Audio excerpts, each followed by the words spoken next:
ఇదే మాది మందిరం.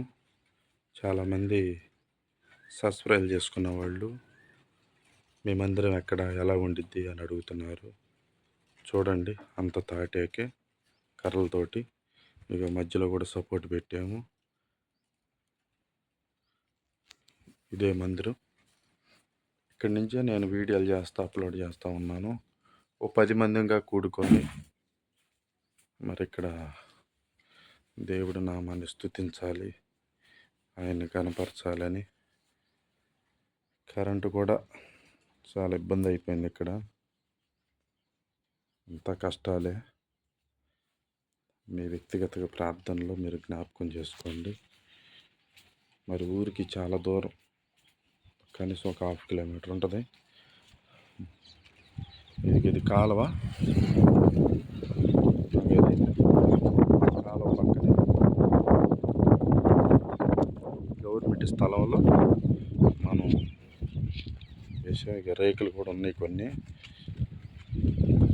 అది పక్కన అది కాలువ. చాలామంది నన్ను అడిగారు, మందిరం ఎక్కడ ఏంటి పాస్టర్ అంటున్నావు కానీ మందిరం ఎక్కడ అని కూడా నాతో పాటు ఆటో తోలే వాళ్ళు కూడా కొంతమంది అన్నారు. ఇదే మందిరం. పక్కన రేకులు కూడా వేరే వాళ్ళు ఇచ్చారు. ఇక్కడి నుంచి మందిరం స్థలం కొన్నాం కనుక అక్కడ కట్టాలి చర్చి అనే ప్లాన్ మీద ఉన్నాను. చర్చి పక్కనే రోడ్డు, తాటేకు.